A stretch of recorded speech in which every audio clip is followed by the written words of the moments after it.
sobre emoção, né? Porque, gente, tudo que a gente passa tá ligado a algum sentimento ou alguma culpa ou alguma falta de alguma coisa. Por exemplo, eu sei que o meu problema, por enquanto, que eu sei que eu estou vencendo isso de compulsão, de comer, de jacar, dessas coisas todas, agora tá virando autossabotagem porque eu emagreci e o corpo quer voltar ao que ele estava antes, né? Então vira uma autossabotagem. Mas também é por escassez. Então eu tenho que tratar isso. Por exemplo, quando eu falei ontem a história do meu pai e tal, eu passei por muita escassez de comida. É o que eu estava explicando para minha mãe hoje. Por exemplo, nós somos três irmãos, mas eu era a filha que tinha mais responsabilidades, que cuidava dos meus irmãos, sendo que meu irmão é mais velho, a minha irmã mais nova, assim, cuidasse, sabe? Eu sentia que eu tinha a carga de mais responsabilidade. Então, a escassez, por exemplo, da comida, eu me preocupava o que a gente vai comer amanhã, sabe? Então, isso gerou para mim, no futuro, né, escassez. Por exemplo, sempre há um trauma atrás de alguma coisa que você deixou de fazer. Por exemplo, eu era atleta mesmo, gente. Eu tinha um corpo atlético, eu corria todos os dias, eu era atleta mesmo, atleta, participava de competições de corrida, viajava. Depois antes disso também, junto, eu era atleta de natação, né? Eu fui até patrocinada pelo estado de Rondônia, porque eu fazia, né, natação, competia. Que mais que eu fiz? Fiz karatê, fiz judô. Então a minha vida era voltada ao esporte. Eu era assim, sabe, minha barriga era, sabe aquele corpo atlético mesmo?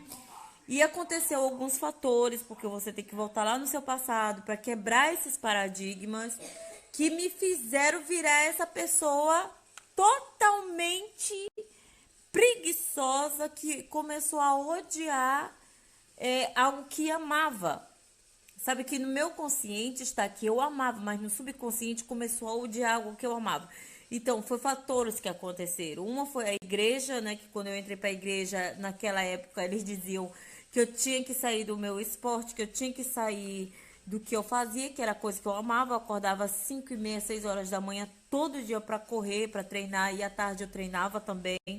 E eles começaram a dizer que eu ia pro inferno se eu ficasse correndo, que isso não era coisa de Deus, que eu não podia correr, né? Que eu amava correr, amava fazer natação, amava fazer judô, karatê, essas coisas. E eu saí. E outro foi um outro fator que aconteceu com o meu professor de educação física, que ele falou que começou a entrar os bloqueios, entrou os paradigmas, e aí eu me tornei uma pessoa acomodada, preguiçosa, e foi levando, tudo isso foi levando para minha vida adulta, que eu era adolescente, eu tinha entre 15 e 16 anos, e depois daí, gente, pronto, acabou, e eu virei a pessoa mais preguiçosa, que eu não conseguia ir daqui. Quer dizer, eu não conseguia, eu não gostava nem de. Sabe, se o carro estacionasse longe, eu não gostava de ir daqui ali. Então, são fatores que acontecem que bloqueiam aquilo que você ama. Você sabe que você está fazendo errado. Por exemplo, eu sei que eu tenho que caminhar, eu sei que eu tenho que correr, eu sei que. Tô falando quando eu tava muito preguiçosa, né? Porque agora eu gosto de fazer caminhada, eu prefiro caminhar.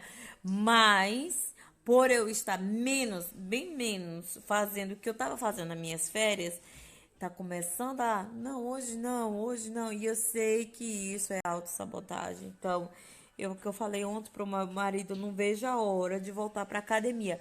Mas quando você pensa em dar aquela tristeza, mas isso eu sei que eu vou quebrar fazendo. Ó, meu marido acabou de vir aqui, ele vai entrar aí. Fui correr.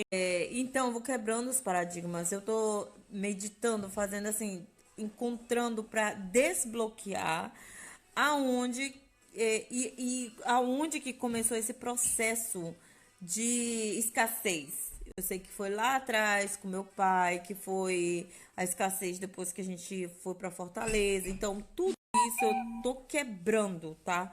Para que eu possa me libertar totalmente da compulsão, porque isso, gente, é um bloqueio que dá na sua mente e também dá com todo mundo, por exemplo, depressão. Aconteceu algo na sua vida para que você pudesse entrar aí nesse mar de depressão, sabe? Então, isso é algo terrível. Antes que as pessoas falem, ai, dá atenção pro seu marido. Dou já, já, tá? Atenção, para com isso. Então, sempre há um bloqueio.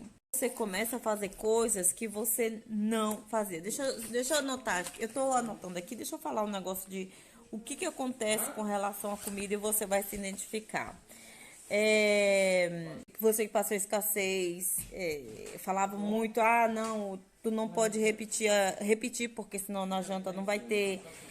E aí você começou a ter aquela crise de chaves. O dia que eu tiver dinheiro, eu vou comprar um restaurante e vou comer só sanduíche de presunto. Então, eu comecei a pensar assim, o dia que eu tiver dinheiro, eu vou comer tudo que eu quiser. Quando eu comecei a trabalhar lá, vai eu querer contar uma história minha, mas não vou, dessa vez eu não vou. Eu comecei a trabalhar em Fortaleza, a minha escassez era muito grande que eu não tinha dinheiro para o almoço. Então, às vezes, eu levava arroz com ovos, mas sabe quando você vê os seus amigos indo para o restaurante e você não tem dinheiro? Ou então, se você gastar o dinheiro, você não vai ter o dinheiro do ônibus de volta. E aí você começa a ficar pensando, no dia que eu tiver dinheiro e tal, e tal, e tal. Então, quando eu comecei a vir aqui para a Holanda, gente, eu queria comer a Holanda todinha de uma vez só. Mas depois eu falo mais sobre isso. O que acontece também? Você acabar de comer e ir ali na geladeira abrir por nada, pra nada, sendo que você procura algo dentro da geladeira que você praticamente nem sabe o que é, você só quer enfiar na garganta. Eu coloquei aqui também alguns fatores, por exemplo, você só quer que passe pela goela, você só quer sentir o prazer, depois eu mostro pra vocês, o prazer de engolir. E às vezes você come algo que nem gostoso é só o prazer de colocar, é a tua autossabotação, né? Tudo isso. Mas eu vou explicar porque eu estou me libertando de tudo isso, porque eu tenho que tratar isso, porque a gente não pode viver o resto da vida só fazendo jejum, vivendo uma vida restrita. A gente tem que ter uma relação de amor com a comida. E, por exemplo, a comida, vamos fazer o dia do lixo. A gente tem que respeitar, porque, gente, comida a gente não pode dizer que é lixo, porque é dado por Deus. Então a gente tem que ter um dia que a gente possa tirar para nos dar o prazer. A gente não pode ser mais escravo da comida, né? Porque se você não conseguiu ainda chegar na sua meta, se você não consegue fazer um jejum, se você não consegue emagrecer, entrar nisso aí, não é porque você é sim escravo da comida. Você vai dormir pensando no que você vai comer amanhã, você acorda pensando no que você vai comer mais tarde. Você come já pensando no que você vai comer à noite. Então, isso é uma escravidão. Aí, o que acontece? Para você se desligar de tudo isso, você acaba se aprofundando na internet, no telefone, e você acaba até mesmo deixando de dar atenção para os seus filhos ou para o seu marido, porque você quer afogar a sua tristeza por não gostar de olhar no espelho em alguma coisa que te faz bem, que é sorrir. Por exemplo, você não pode passar 24 horas comendo, né? Comer aqui, porque o seu chega no seu neurônio que você já está satisfeito, né? Que é esqueci o hormônio que te deixa feliz. E aí você cessa. Mas para você continuar mais satisfeito, esquecer daquilo que não te faz bem, você vai se aprofundar na internet, que era o que eu fazia. Eu tô falando a minha experiência. Por isso, gente, assim, quando eu sumo é porque eu estou dando atenção para os meus filhos, para o meu marido. E, gente, outra coisa, assim, me desligando total da internet. Tem dias que eu nem pego no meu computador. Eu falo para vocês, quando você chega na sua meta, que você está feliz com você mesmo, você acaba transmitindo essa felicidade para quem está perto. Eu me aprofundava, tá? E é com muita vergonha que eu digo isso, eu me aprofundava na internet, que teve uma vez que Deus falou no meu coração, o teu computador fica mais no teu colo do que o teu próprio filho. E essa palavra, quando veio dos céus, eu disse, meu Deus, eu fiquei com vergonha de mim mesmo, porque era verdade. O meu computador ficava muito mais no meu colo do que os meus próprios filhos. Eu deixava os meus filhos de lado para ficar atrás da internet, assistindo um vídeo, assistindo isso, só porque eu queria esquecer da tristeza que eu estava me sentindo de me olhar no espelho. Então, eu priorizo muito a minha família, os meus filhos, as minhas coisas, porque, gente, tudo isso é passageiro. Os meus filhos estão crescendo e daqui a pouco eles vão voar. Então, esse momento aqui é o mais importante no momento, tá?